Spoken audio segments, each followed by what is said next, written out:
이런 사람들은 왜 굳이 퍼스트 클래스를 타는 거지? 그 돈이면 자기 나라에서 평생 살 수 있을 텐데. 아마 관광객인가 봐.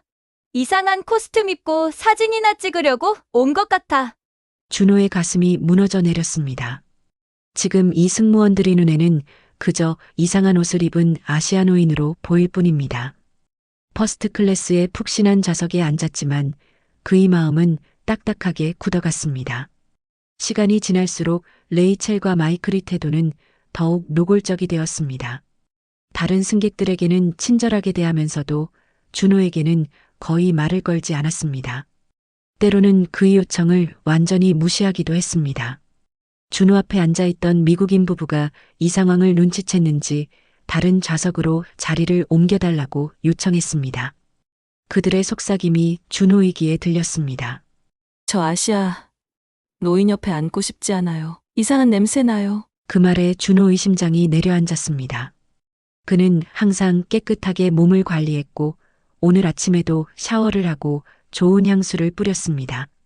하지만 그들의 눈에는 그저 이상한 냄새가 나는 아시아노인으로 보였습니다. 준호의 손이 떨렸습니다. 가슴속에서 무언가가 끊어지는 느낌이 들었습니다.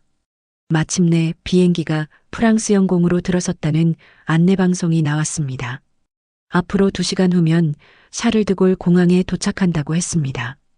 준호는 깊은 숨을 내쉬었습니다. 조금만 더 참자. 하지만 그때 마이클이 다른 승무원에게 큰 소리로 말하는 것이 들렸습니다. 우리 비행기에 코스튬 파티라도 열린 거야? 저기 한국인 할아버지 좀 봐. 드레스 같은 걸 입고 있잖아. 그 말에 다른 승무원들이 키득거렸습니다. 준호의 얼굴이 화끈거렸습니다. 가슴속에서 분노가 치밀어 올랐습니다. 준호는 왜 비행기에서 차별을 겪게 된 걸까요? 그가 이 상황을 어떻게 해결하는지 지금부터 함께 들어보시죠. 공항으로 향하는 차 안에서 민준호는 옷깃을 매만졌습니다. 진한 남색 한복에 은은한 무늬가 들어간 조끼를 입은 그의 모습이 백미러에 비쳤습니다. 75년의 세월이 그의 얼굴에 그려놓은 주름은 마치 지도처럼 그의 인생 여정을 보여주는 듯 했습니다. 할아버지, 정말 멋지세요. 운전을 하던 큰손자 준영이 백미러로 그를 바라보며 말했습니다. 준호는 미소를 지었습니다. 이 여행은 손주들이 그의 75번째 생일을 맞아 선물한 것이었습니다. 40년간 국제연합에서 외교관으로 일해온 그였지만 정작 혼자서 여행을 떠나본 적은 한 번도 없었습니다. 늘 임무가 있었고, 늘 책임이 있었고, 늘 돌아와야 할 이유가 있었습니다. 하지만 이제는 달랐습니다. 은퇴한 지 10년, 아내와 사별한 지 5년. 삶의 무게를 내려놓고 떠나도 될 시간이었습니다. 프랑스에 가면 꼭 에펠탑 앞에서 사진 찍어서 보내주세요. 인스타에 올릴 거예요. 뒷자리에 앉은 손녀 수아가 들뜬 목소리로 말했습니다. 준호는 그저 웃음으로 답했습니다. 인스타그램이라는 것이 무엇인지는 알고 있었지만 그가 사용할 줄 아는 기술은 간단한 문자와 전화뿐이었습니다. 그래도 손주들을 위해 새로운 것을 배울 생각에 마음이 설렜습니다. JFK 국제공항에 도착했을 때 준호의 가슴은 마치 어린아이처럼 두근거렸습니다. 비행기를 타는 것은 수백 번 경험했지만 오롯이 자신만을 위한 여행은 이번이 처음이었습니다. 손주들이 예약해준 퍼스트 클래스 티켓을 들고 있자니 왠지 모를 부끄러움이 밀려왔습니다. 할아버지, 전에 유엔에서 일하실 때는 비즈니스 클래스만 타셨다면서요? 이번엔 제대로 모시려고 오빠랑 저랑 용돈 모아서 퍼스트 클래스로 해드렸어요. 수아의 말에 준호의 눈시울이 뜨거워졌습니다. 아이들이 얼마나 정성을 들였는지 생각하니 가슴 한편이 따뜻해졌습니다. 고맙구나. 너무 과분한데. 짧은 한마디가 그의 입에서 나왔습니다. 더 많은 말을 하고 싶었지만 감정이 복받쳐 목이 메었습니다. 체크인 카운터에서 직원들은 한복을 입은 준호를 보고 잠시 놀란 표정을 지었습니다. 하지만 곧 프로페셔널한 미소를 되찾았습니다. 준호는 이런 반응에 익숙했습니다. 40년간의 외교 생활 동안 그는 종종 공식 행사에서 한복을 입었고 그때마다 사람들의 호기심 어린 시선을 받았습니다. 보안 검색대를 지나면서 몇몇 사람들이 그를 힐끗거렸습니다. 어떤 이들은 호기심 어린 눈빛으로, 어떤 이들은 존경의 눈빛으로, 또 어떤 이들은 이해할 수 없다는 듯한 표정으로 바라보았습니다. 준호는 그저 담담하게 미소를 지었습니다. 남의 시선에 일희일비하기엔 그의 인생은 너무 길었습니다. 퍼스트 클래스 라운지에 들어서자 고급스러운 분위기가 그를 반겼습니다. 준호는 조용히 구석자리에 앉아 가방에서 프랑스 역사책을 꺼냈습니다. 여행 전 한 달 동안 그는 프랑스의 역사와 문화에 대해 공부했습니다. 비록 외교관으로서 세계 각국을 다녔지만 관광객으로서 여행은 전혀 다른 경험이었습니다. 책 페이지를 넘기던 중 그는 문득 자신의 인생을 돌아보았습니다. 25살에 외교부에 입사해 국제연합으로 파견된 이후 그의 삶은 늘 세계 평화와 협력이라는 거대한 목표에 묶여 있었습니다. 중동 평화 협상, 아프리카 난민 지원, 동아시아 영토 분쟁 중재. 그의 이력은 세계 곳곳의 갈등과 함께했습니다. 이제는 그저 한 사람의 여행자로서 세상을 바라볼 시간이구나. 준호는 깊은 숨을 내쉬었습니다. 갑자기 가슴속에서 묘한 설렘이 피어올랐습니다. 이번 여행은 단순한 관광이 아니었습니다. 그것은 새로운 시작이었고 평생 남을 위해 살아온 그가 드디어 자신을 위해 내딛는 첫걸음이었습니다. 탑승 시간이 다가오자 준호는 책을 덮고 일어섰습니다. 게이트로 향하는 동안 그의 발걸음은 가벼웠습니다. 승무원들이 그를 맞이할 때 그들의 눈에 잠시 놀람이 스쳐 지나갔습니다. 전통 의상을 입은 노신사는 분명 일상적인 광경은 아니었을 테니까요. 좋은 아침입니다, 선생님. 17A 좌석으로 안내해 드리겠습니다. 승무원의 공손한 인사에 준호는 고개를 숙여 답례했습니다. 기내에 들어서자 몇몇 승객들이 그를 흘끗 바라보았습니다. 준호는 그저 미소로 화답했습니다. 자리에 앉아 안전벨트를 매면서 그는 창밖으로 보이는 활주로를 바라보았습니다. 저 멀리 그가 한 번도 경험하지 못한 자유와 모험이 기다리고 있었습니다. 이륙전 안내방송이 나오는 동안 준호는 가방에서 작은 사진첩을 꺼냈습니다. 그 속에는 그의 인생이 담겨 있었습니다.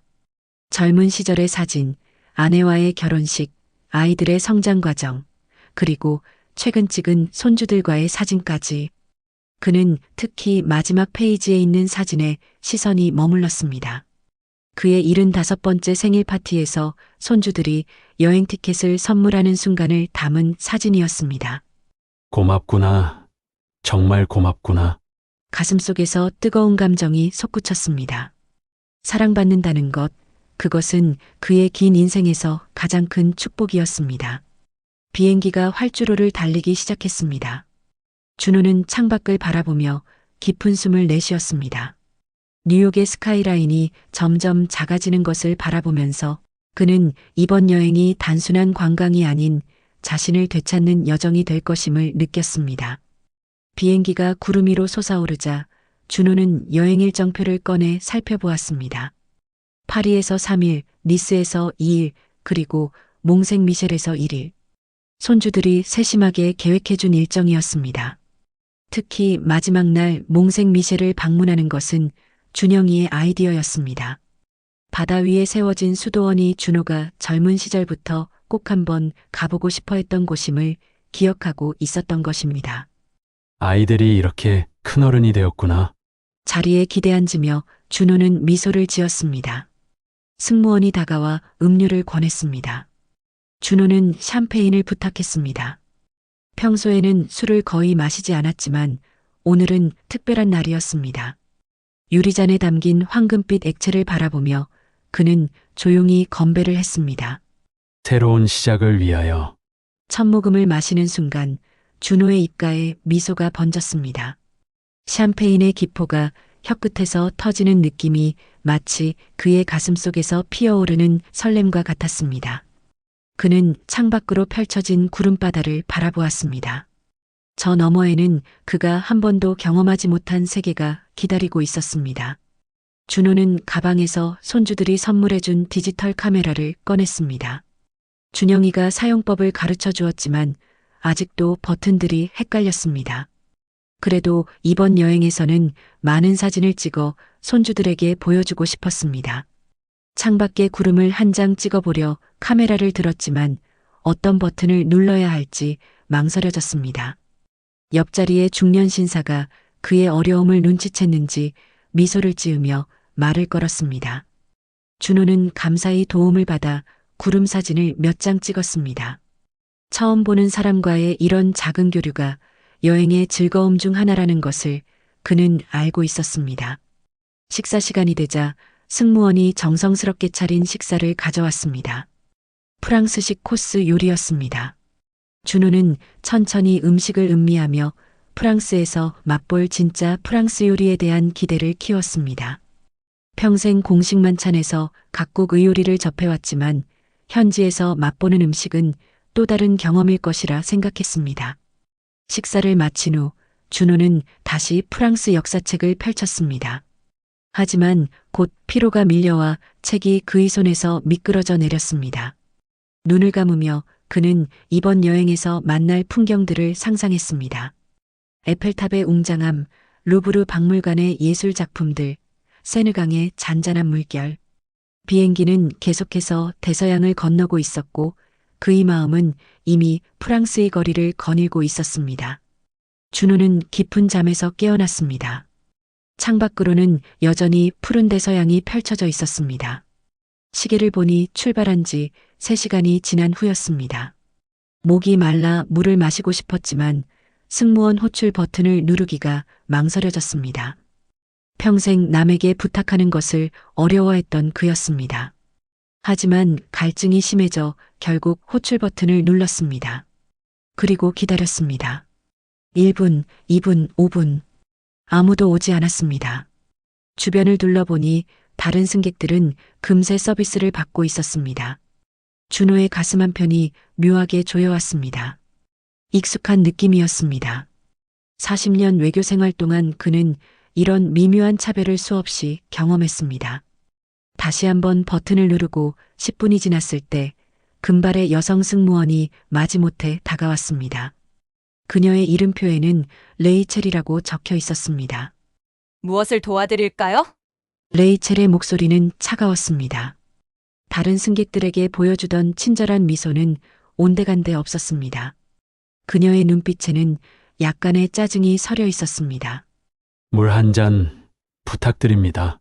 준호가 정중하게 영어로 대답했습니다. 레이첼의 눈이 잠시 커졌습니다. 아마도 그가 영어를 할 줄 모를 거라고 생각했던 모양입니다. 그녀는 마지못해 고개를 끄덕이고 자리를 떠났습니다. 물을 기다리는 동안 준호는 창밖으로 시선을 돌렸습니다. 그 광경을 바라보며 그는 문득 1980년 제네바에서의 일이 떠올랐습니다. 국제회의에 참석했을 때 그는 종종 아시아 대표로만 불렸습니다. 이름도 직함도 아닌 그저 대륙의 이름으로. 그때도 이런 묘한 소외감이 가슴을 스쳤었습니다. 15분이 지나서야 레이첼이 물병을 들고 돌아왔습니다. 그녀는 말없이 물병만 내려놓고 곧바로 자리를 떠났습니다. 준호는 그 물병을 바라보았습니다. 뚜껑이 열려있지 않았고 컵도 없었습니다. 다른 승객들에게는 정성스럽게 유리잔에 얼음을 넣고 물을 따라주던 모습과는 너무나 대조적이었습니다. 순간 가슴속에서 뭔가가 살짝 조여들었습니다. 하지만 준호는 깊게 숨을 내쉬었습니다. 사소한 일에 마음 쓰지 말자. 그는 스스로에게 되뇌었습니다. 물병을 열어 한 모금 마시고 다시 책을 펼쳤습니다. 1시간 후 식사 시간이 되었습니다. 승무원들이 테이블을 세팅하기 시작했습니다. 준호는 책을 덮고 기다렸습니다. 옆 좌석의 서양인 승객들은 이미 식사 준비를 마쳤지만 그의 앞에는 아무도 오지 않았습니다. 다시 호출 버튼을 눌렀습니다. 몇 분 후 다른 남성 승무원이 왔습니다. 그의 이름표에는 마이클이라고 적혀 있었습니다. 도움이 필요하세요? 마이클의 목소리에도 미묘한 냉정함이 느껴졌습니다. 준호는 그에게 식사에 대해 물었습니다. 지금 식사 시간 아닌가요? 마이클은 잠시 당황한 표정을 지었습니다. 그리고는 억지로 미소를 지으며 대답했습니다. 죄송합니다. 곧 준비해드리겠습니다. 그가 떠난 후 준호는 주변을 둘러보았습니다. 다른 모든 승객들은 이미 식사를 시작하고 있었습니다. 그의 마음 한구석이 쓰라렸습니다. 40년간 세계 무대에서 활약했던 유엔 외교관이 이제는 그저 한복 입은 아시아노인으로만 보이는 것 같았습니다. 10분 후 레이첼이 식판을 들고 왔습니다. 다른 승객들의 코스 요리와는 달리 그의 앞에 놓인 것은 간단한 샌드위치와 과일 한 조각뿐이었습니다. 특별식을 요청하셨나요? 준호가 물었습니다.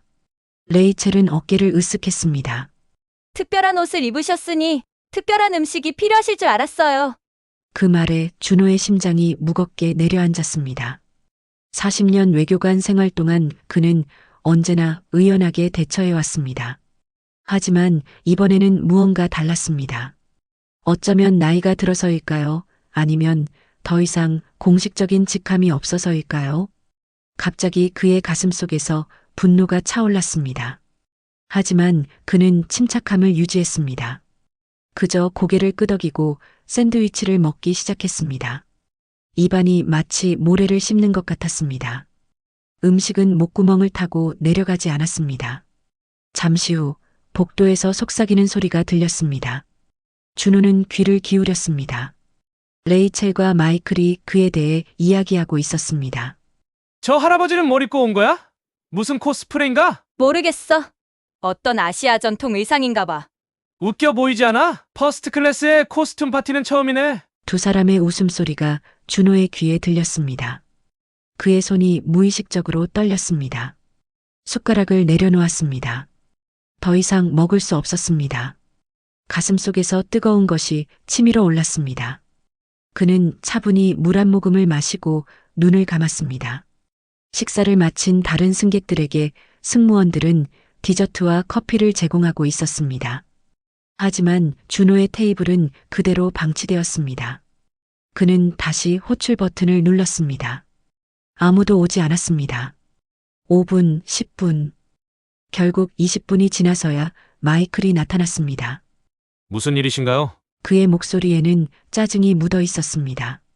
준호는 가능한 한 차분하게 물었습니다. 디저트는 없나요? 마이클은 잠시 당황한 표정을 짓더니 억지 미소를 지었습니다.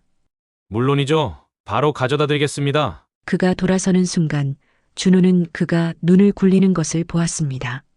마치 이 사람이 왜 이러지? 라고 말하는 듯한 제스처였습니다.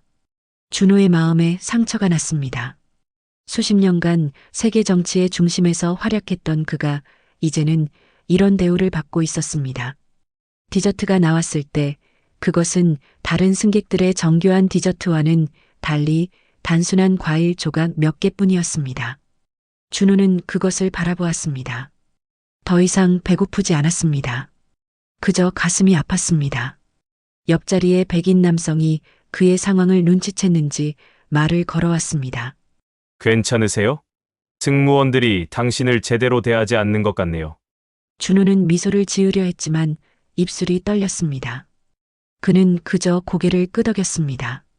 괜찮습니다. 익숙한 일이에요.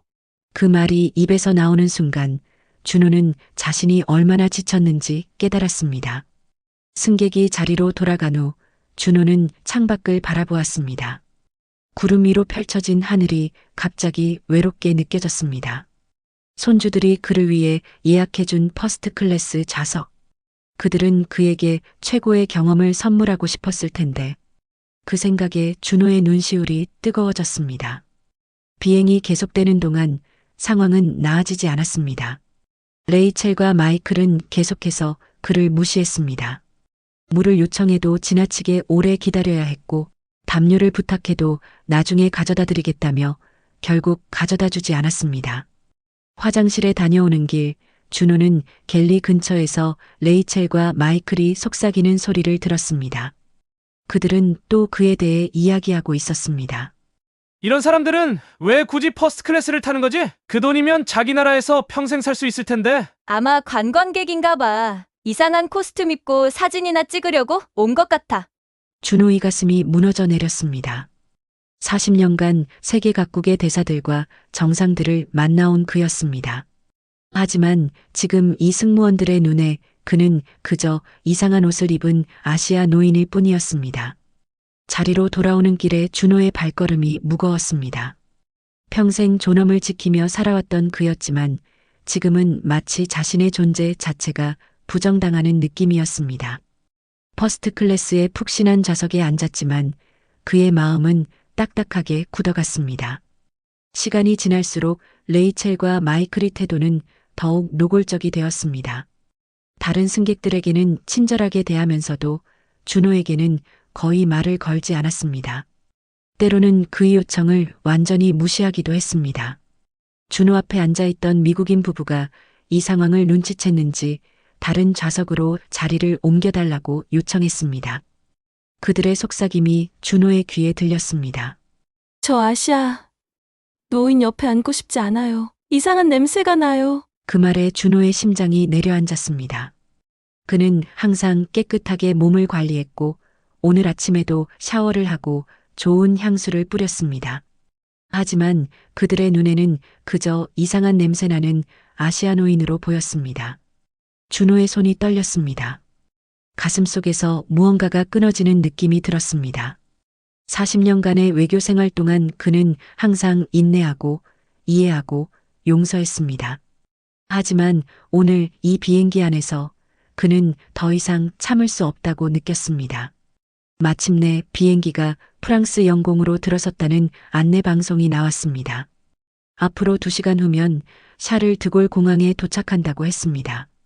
준호는 깊은 숨을 내쉬었습니다. 조금만 더 참자. 하지만 그때 마이클이 다른 승무원에게 큰 소리로 말하는 것이 들렸습니다.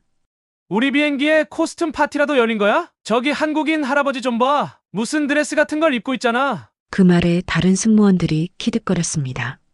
준호의 얼굴이 화끈거렸습니다. 가슴속에서 분노가 치밀어 올랐습니다.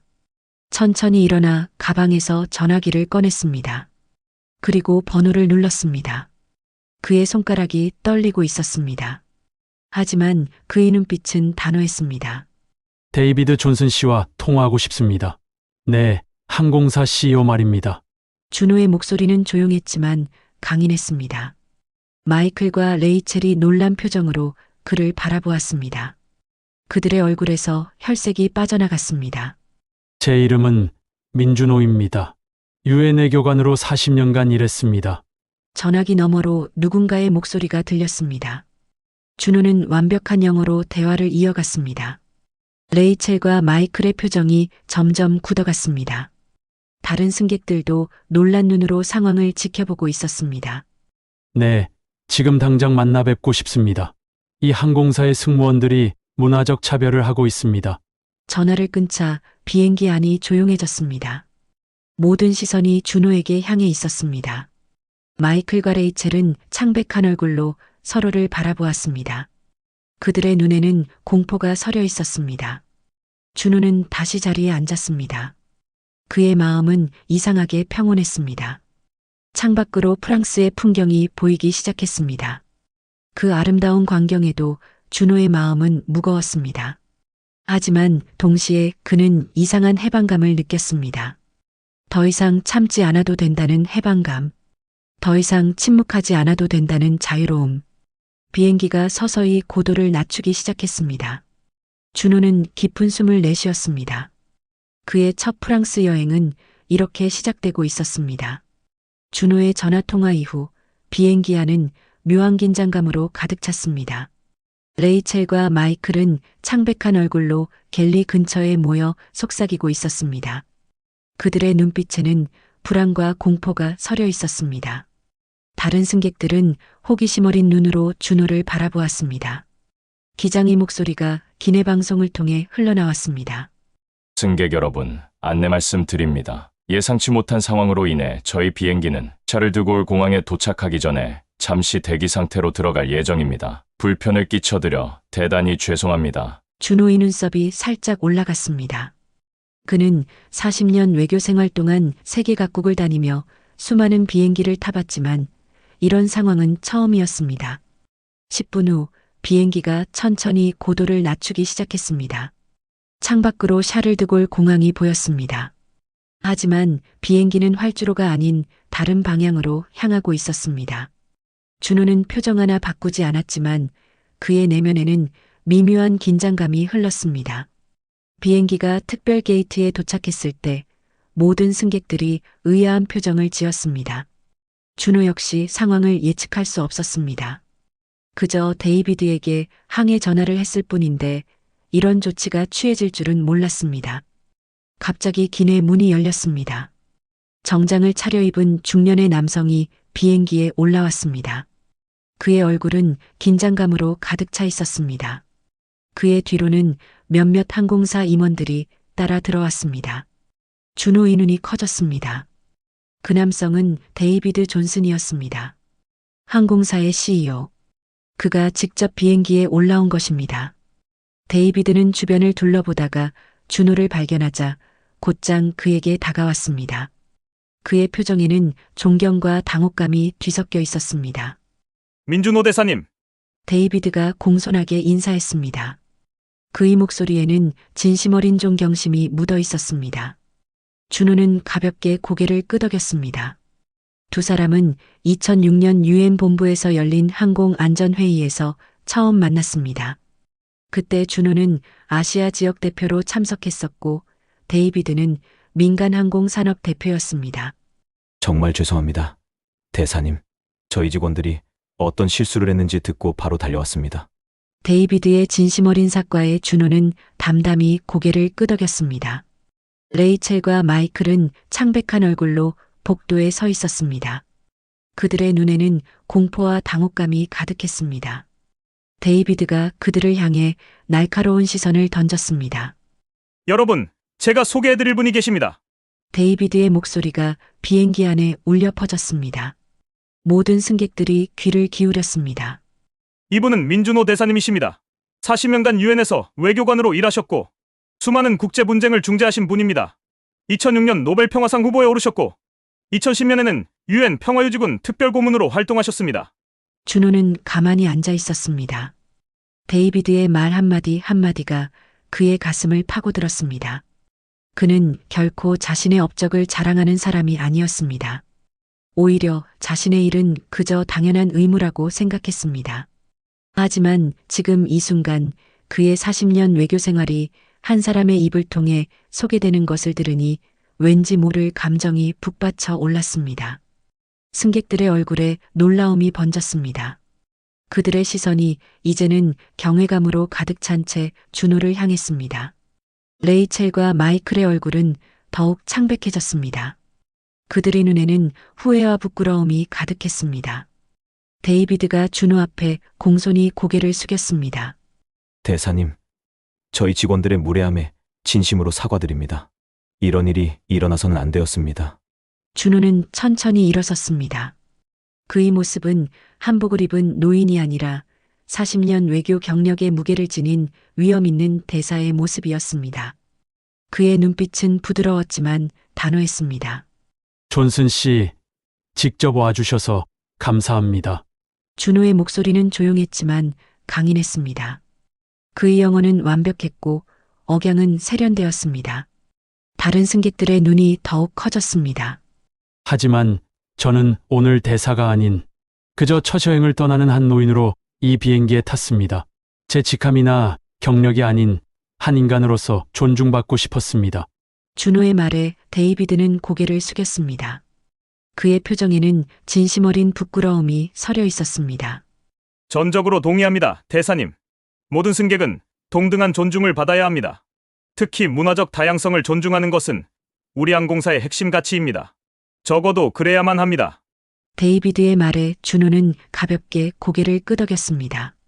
그의 마음 한편에서는 묘한 감정이 일었습니다. 그가 존중받는 이유가 여전히 그의 직함과 경력 때문이라는 사실이 그를 씁쓸하게 만들었습니다. 데이비드가 레이첼과 마이클을 향해 손짓했습니다. 두 사람은 떨리는 발걸음으로 다가왔습니다. 민 대사님께 사과하세요. 데이비드의 목소리는 부드러웠지만 그 안에는 단호함이 서려 있었습니다. 레이첼이 먼저 앞으로 나섰습니다. 그녀의 눈에는 눈물이 고여 있었습니다. 정말 죄송합니다. 대사님. 제 행동은 용서받을 수 없습니다. 그녀의 목소리가 떨렸습니다. 마이클도 고개를 숙였습니다. 제 무례함을 용서해 주세요. 저는 그저 제 편견에 사로잡혀 있었으며. 두 사람 이삭과의 준호는 고개를 끄덕였습니다. 우리 모두 배울 점이 있습니다. 저 역시 여러분의 문화를 더 이해하려 노력하고 있고요. 준호의 말에 두 승무원의 얼굴에 놀라움이 번졌습니다. 그들은 분노나 복수심 대신 이해와 용서를 받았습니다. 레이첼의 눈에서 눈물이 흘러내렸습니다. 데이비드가 다시 말을 이었습니다. 대사님, 이번 일을 계기로 저희 항공사는 문화적 다양성 교육을 대폭 강화하겠습니다. 모든 승무원들이 다양한 문화와 전통을 존중할 수 있도록 말이죠. 준호는 미소를 지었습니다. 그의 가슴에서 무거운 돌덩이가 내려앉는 듯한 느낌이 들었습니다. 40년 외교 생활 동안 그가 추구했던 가치가 바로 이것이었습니다. 문화적 이해와 존중. 데이비드가 모든 승객들을 향해 말했습니다. 여러분, 오늘 우리는 중요한 교훈을 배웠습니다. 겉모습만으로 사람을 판단해서는 안 된다는 것을요. 민 대사님의 한복은 단순한 의상이 아닙니다. 그것은 오랜 역사와 문화적 자부심을 담고 있는 전통 의상입니다. 준호의 가슴이 따뜻해졌습니다. 평생 그가 추구해온 가치가 이렇게 인정받는 순간이었습니다. 데이비드가 계속해서 말을 이었습니다. 저희 항공사는 이번 일을 계기로 더욱 포용적이고 존중하는 서비스를 제공하겠습니다.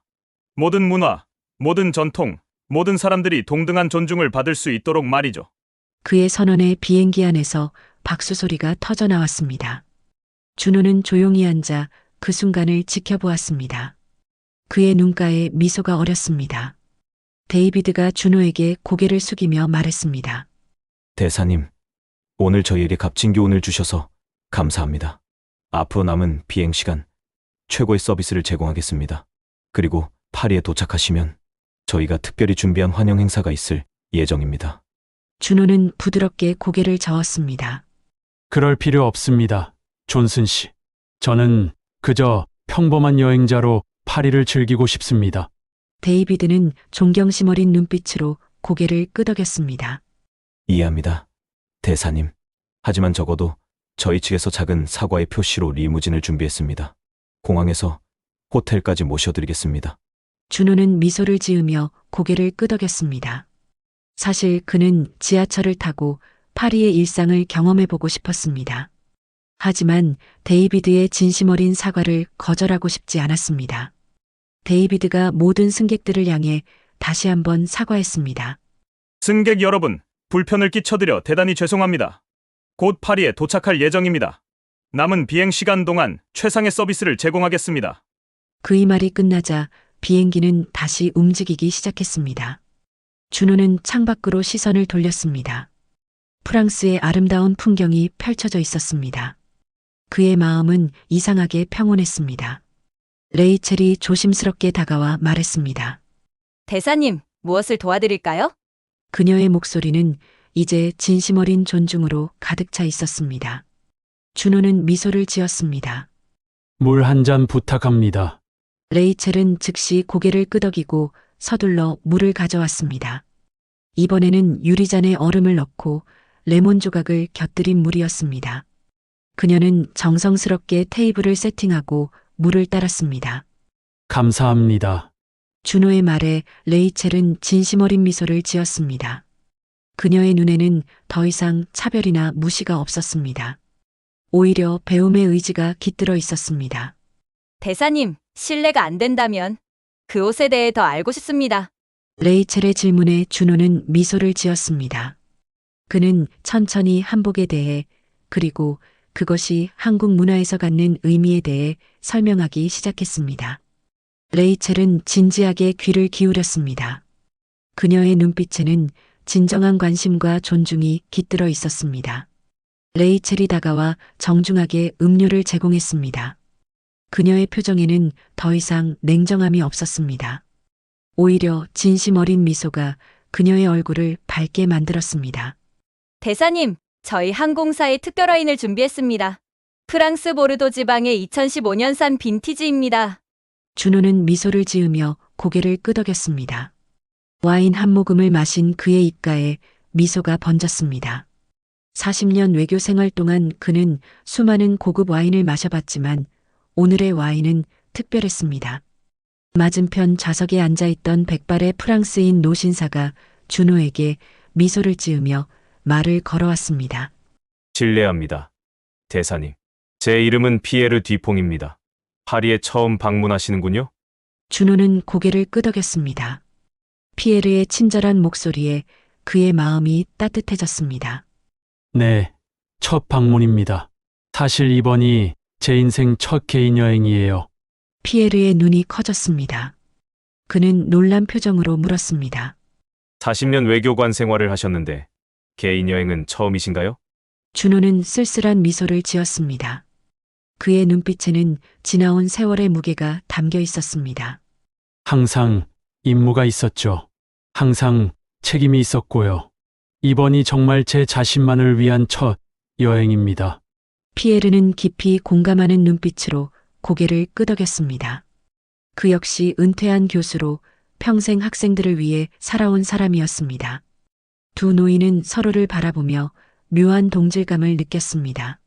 그렇다면 제가 파리의 숨은 명소들을 몇 군데 추천해드려야겠군요.